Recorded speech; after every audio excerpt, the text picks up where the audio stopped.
Fireside Tales.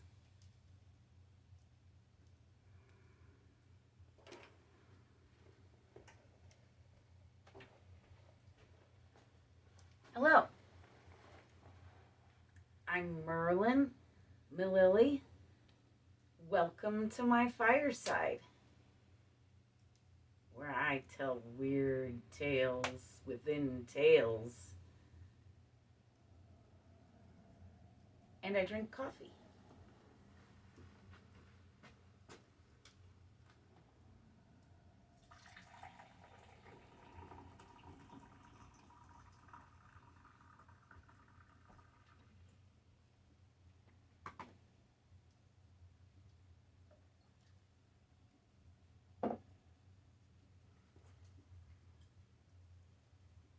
Drink coffee from my skull mug because I'm a deadhead.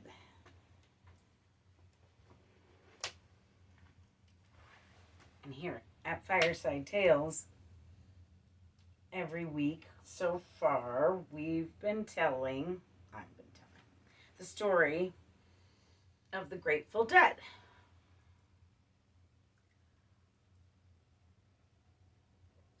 The show has more than one connection to the Grateful Dead. But we tell the story because of its connections to reincarnation. I think it's a story about reincarnation.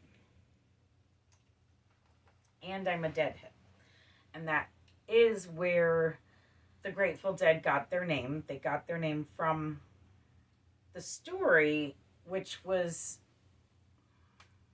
listed in a Funk and Wagnall's dictionary for some reason. And the story is an old Buddhist story from the Tibetan Book of the Dead, which is in Sanskrit. I had the distinct privilege of being told the story by a fire, by a deadhead, who also was able to read and write in Sanskrit. So he told us the story of the Grateful Dead as he had read it. And one of the reasons why we talk about reincarnation here at Fireside Tales is because every week I also tell you about the Akashic Records, or the Akasha, which is the fire's getting hot, a meditative library where every soul has a book. And you don't get a different book for each life if you've lived multiple lives. All of your lives are recorded in this one book.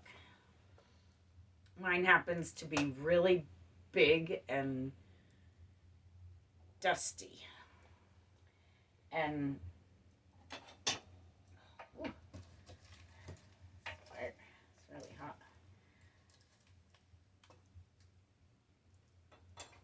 Which indicates that I've been reincarnated a lot.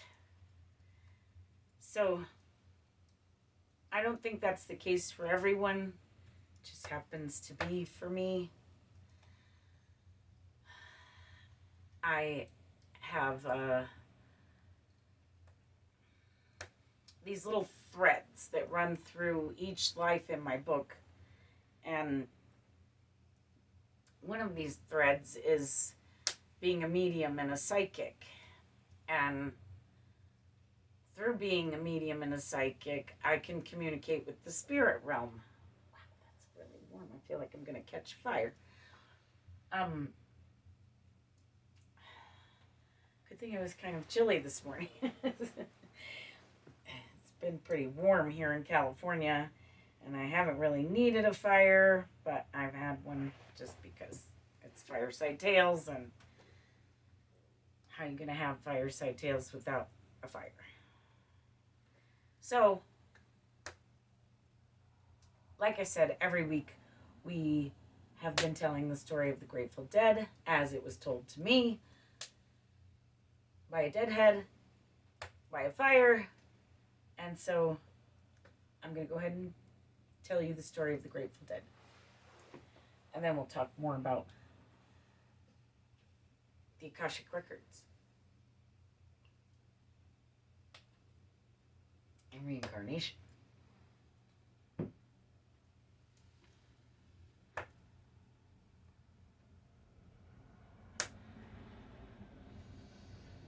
Once, long, long ago, there was a traveler. So long ago that she traveled by foot.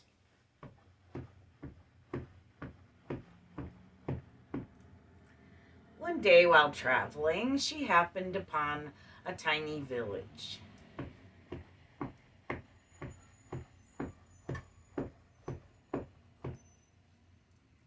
She discovers there's squabbling going on in the village. Crowd. She gets closer.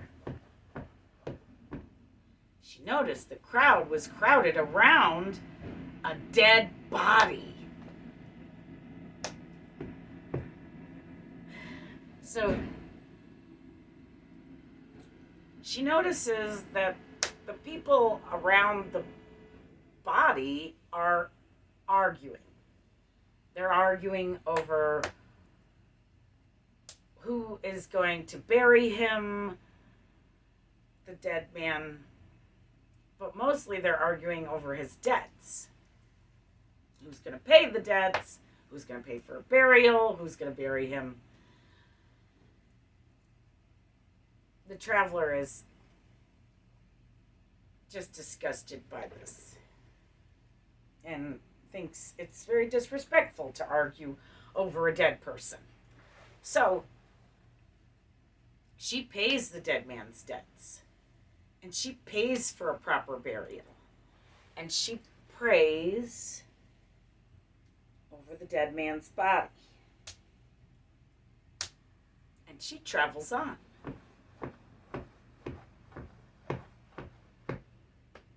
One day, decades later, she happens upon a life or death situation where a stranger just swoops out of nowhere and saves her life. Traveler, this is the same traveler from the beginning of the story. The traveler says, "Thank you. Who are you? Where did you come from? Why did you save my life?" And the stranger simply says, "I am the Grateful Dead."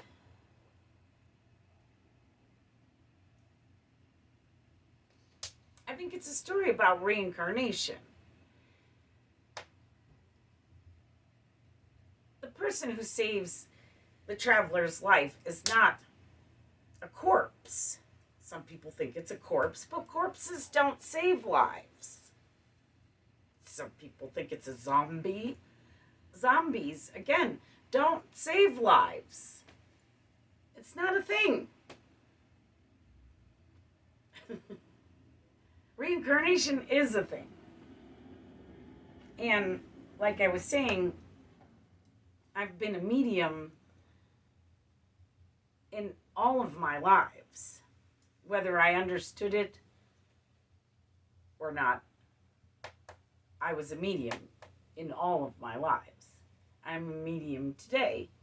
And in some of my conversations with the spirit realm, I found that the spirits think that people who are reincarnated are also people who are murdered. So I'd have been murdered a lot, because my book is big.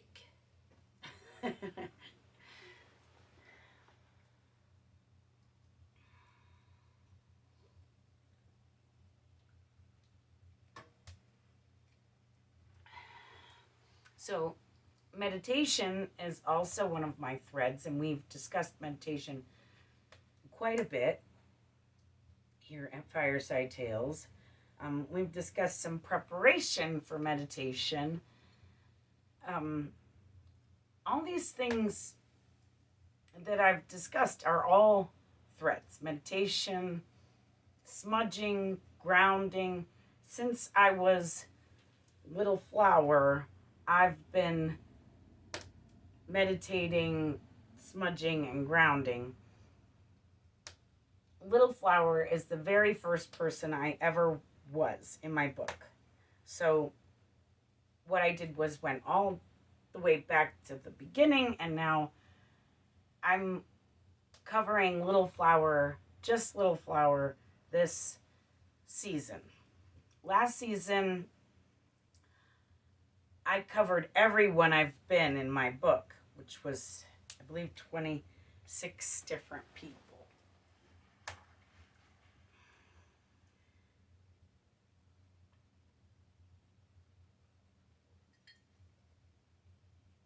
So,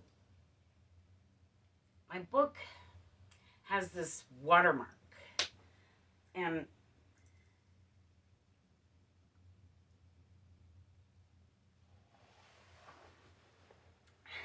it seems to mark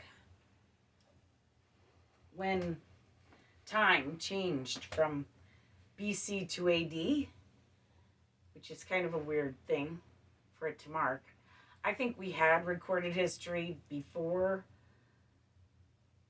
and what I think it marks is the Great Flood. Everything before, is sandy at the beginning of the book. It's sandy and light and dry, right? And at the end of the book, it's dark and wet and muddy. It gets drier as you get to this life where I'm in California, and we should discuss fire safety because we're near a fire, and we're going to use a smudge stick. I have water in the kettle on the fire. We'll do an episode on refinishing your cast iron, and I'll reseason that, and we'll do it together. But today, it's just holding water. And I have water in my little cauldron here. And this is dried sage, also known as a smudge stick. If you bind it in twine, it's a smudge stick. This isn't currently bound, but it used to be a smudge stick. And what smudging does is cleanse your aura. The sage works really well to dispel negative energy. So when you're meditating or doing a reading or a ritual, for the most positive outcome, you want to be in the most positive frame of mind. So you want your aura cleansed by smudging, and then we've also talked about grounding, where you blow out all your negative energy.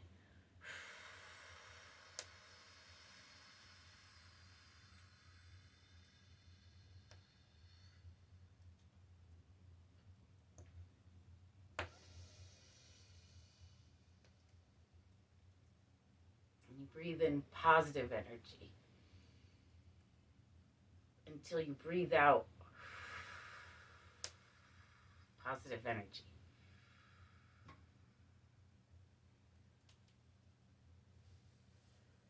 So, for Little Flower, she also learned astral projection, which I still do today, but she used it for stargazing. They didn't have telescopes. This was 10,000 years ago. So this is in the dry, sandy part of my book. And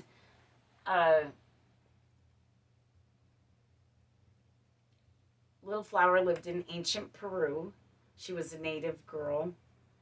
And my lives in the book before the watermark in the dry, sandy area seem to last strangely thousands of years.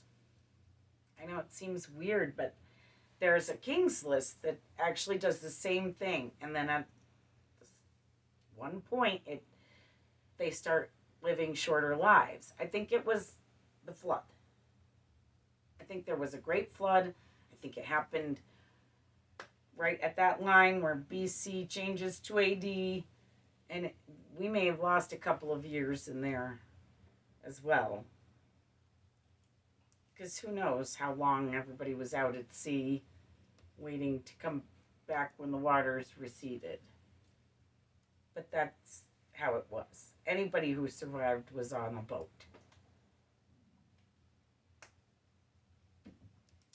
So,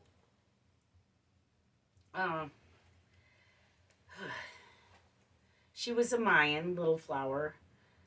She was born to the chief of the tribe and his wife, who were both healers.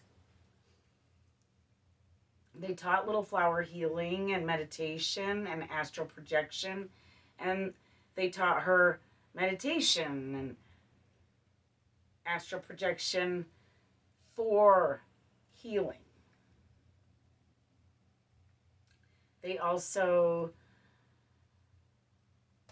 used herbs and stones and flowers and plants and trees for healing. They mined turquoise and made those ancient Mayan calendars. Little Flower and her mom actually made the calendars.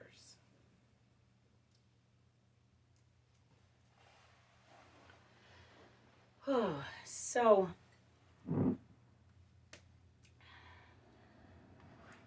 last week we discussed angels, which are also a thread of mine.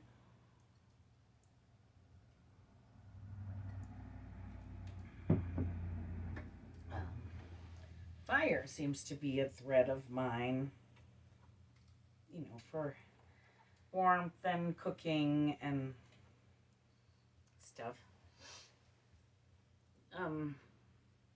Smudging is a thread, grounding is a thread, meditating is a thread, astral projection is a thread, stargazing is also a thread. Healing with plants and minerals. I even still have a weird affinity for turquoise. It's drawn to me.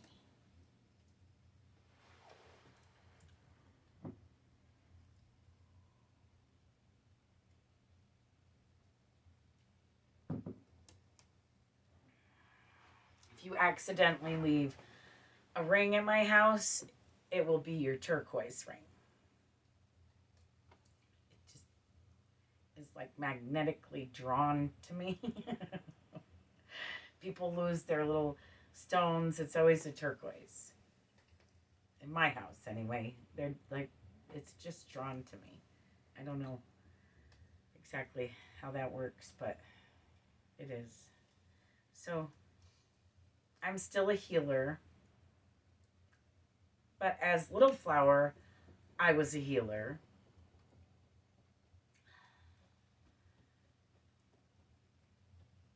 And I've talked to you about that before. But today we're going to discuss healing with light, which is also a thread. Light is a thread of mine. So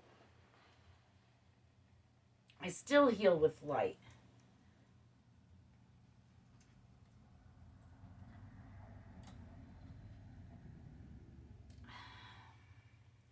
It's hard to explain. It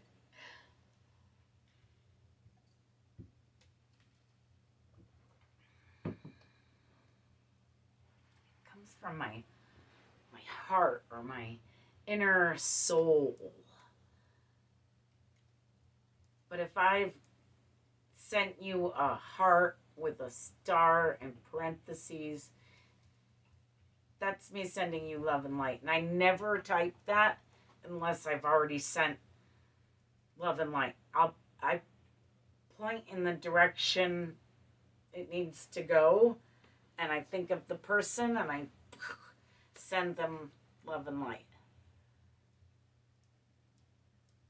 I've sent a lot of love and light across the world thanks to the internet. But before that, I used to do it hands-on, where I just, well, actually hands-off. I just get to right near your wound or whatever you needed healed, and I just give you love and light from my soul, from my inner being. We all have light inside of us. We're all sort of just stardust. And what are stars but light? So I wrote a song a while back. It's a chant. It was on my album Enchanting, which is all my chants. It just came out, and I want to sing it for you now.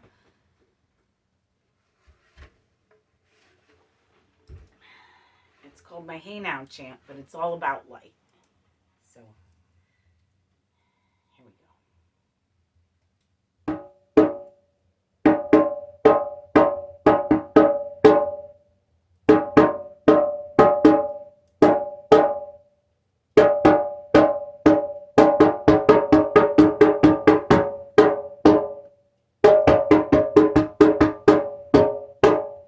Hey now, let's all get our light. Hey now, let's all shine bright.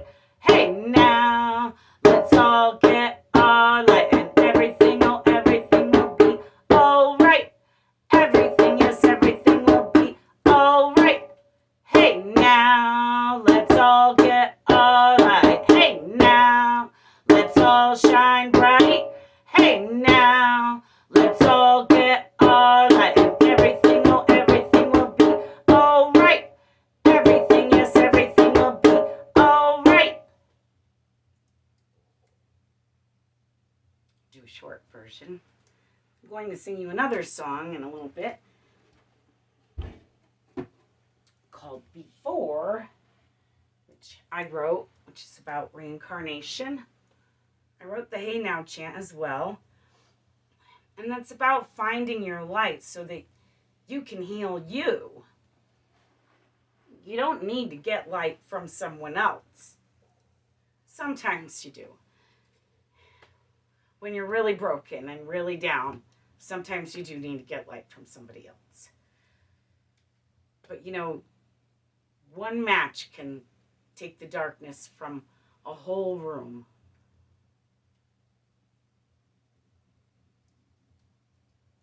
So don't be afraid of the darkness, because there's light within you that can shine through the darkness. It really can. And I know sometimes it probably doesn't feel that way, but it can, and it will. And I'll give you love and light right now. For my inner soul, for anyone who needs it. Oh, I feel like there's a lot of you that need it.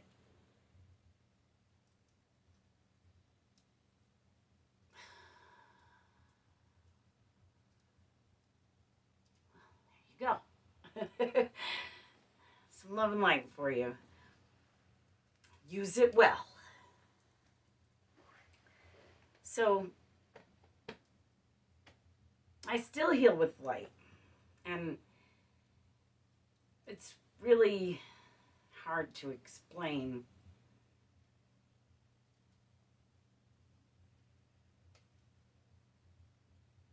I was doing some healing for this woman who'd been in an accident, and she was just all broken, and she had a broken leg, and it's in a cast, and she's got a broken arm, and it's in a sling, and she's got a neck brace on, and I mean, she's having trouble getting around, and she finally sits down, and I said to her, "Can I give you some healing love and light? Because you look a little broke."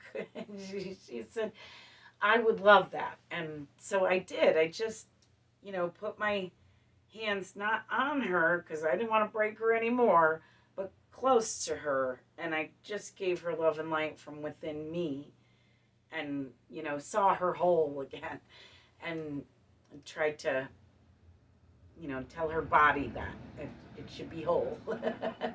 And she said she felt it, and that was reaffirming for me. And everybody that I've sent it to over the internet even has said they felt it, which is weird. It's weirder over the internet. I mean, I could see everybody that I do the hands thing with, I could see them feeling it, but it's unusual and strange that people feel it over the internet. But I do specifically, like if it's in the east, I face east. If it's in the west, I face west. And I just send love and light till I feel like it's been received. And I think of the person, though, that I'm sending it to. And I think their name and, try to get that love and light to them. So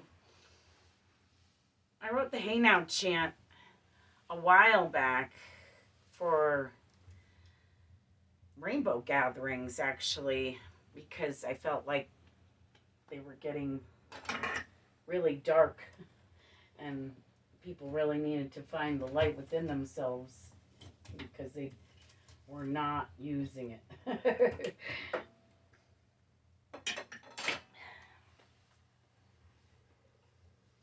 But apparently this year, 2022, in Colorado, was the 50th anniversary of the first rainbow gathering. And I heard that it went off really well, so that's good. But I don't go anymore. I have my issues. But see how I'm still tribal. I still belong to a tribe. A few, kind of. But nonetheless, it's a threat. So music is also a threat of mine. And I don't know what kind of instruments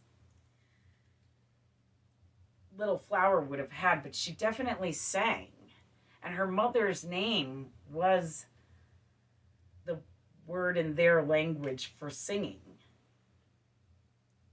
So they sang. So I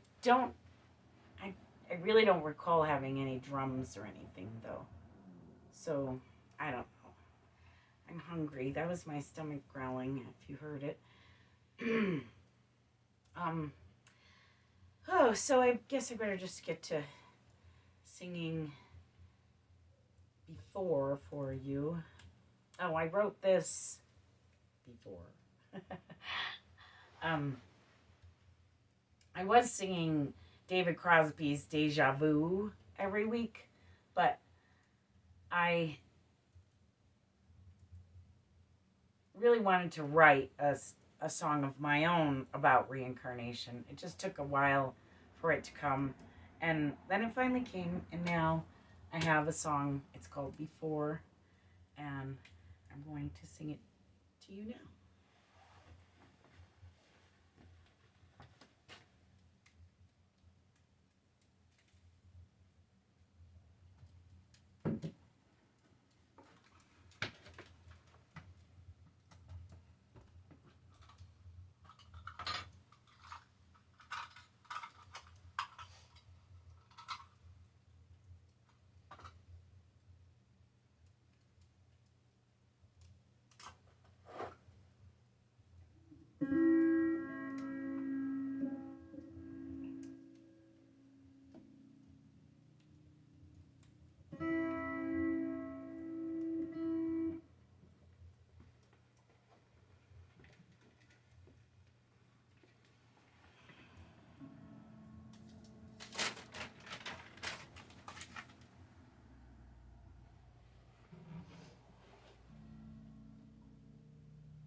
find it there.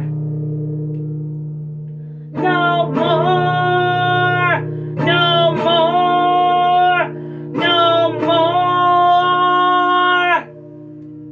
Before, before, before.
Coffee got cold quick. Needed a warmer. So, that's before. That was all before. Quoting my favorite movie, Harold and Maude. Have you seen it? It was my favorite movie before it was something about Mary's favorite movie.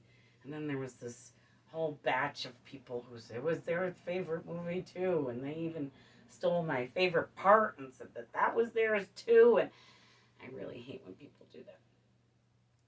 Anyway, it really is my favorite movie. And it's my favorite movie because of the music. Because I love Cat Stevens. And when I discovered that movie and then it had Cat Stevens music in it, I already discovered Cat Stevens, and I loved Moon Shadow. I thought that was a really cool song, and then I found that Harold and Maude had, I don't think Moon Shadow is in that, but it has all Cat Stevens music, and it's awesome. And I am weird, and I like dark things. And it's about a kid who meets an older woman going to funerals because they both like to go to funerals. So it's a little weird. I like weird stories. I'm a little weird. We're a little weird. It's a little weird. The whole world's weird. Just some of us can admit it. I'm happy with being weird. I'm okay with it. Jerry Garcia from the Grateful Dead said he was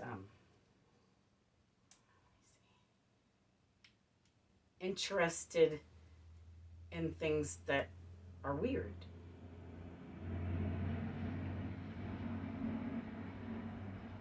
I am interested in things that are weird. Thus, the weird tales I tell you guys every week. So, I guess that's about it for me this week.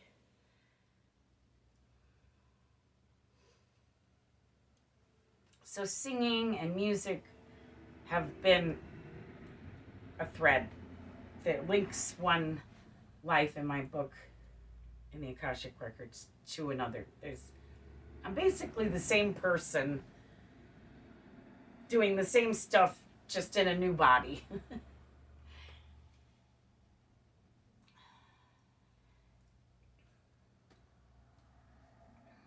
So, I don't teach, though, And Little Flower did teach, but not in the way that, we teach today. She didn't have a classroom. She didn't have books. She didn't have anything. She had word of mouth teaching that her ancestors taught her, that she was teaching to the next generation of children. So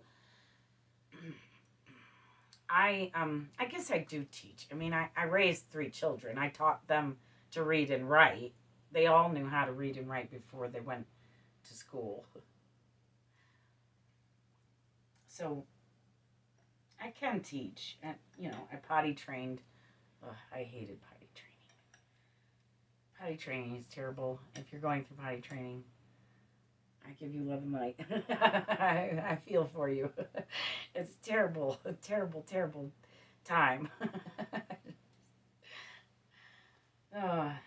Anyway, so, especially boys. My son. Anyway. I love them dearly. Oh, they test our patience, though. And that's why we need love and light and smudging and grounding and fire safety.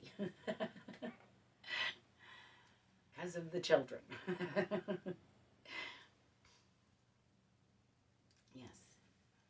Most of it is because of the children. I mean, we do love our children, and we teach them things to keep them safe and healthy. Hopefully, I'm teaching you things to keep you safe and healthy. Stay safe and healthy. Have a weird and wonderful weekend. Thanks for starting it with us.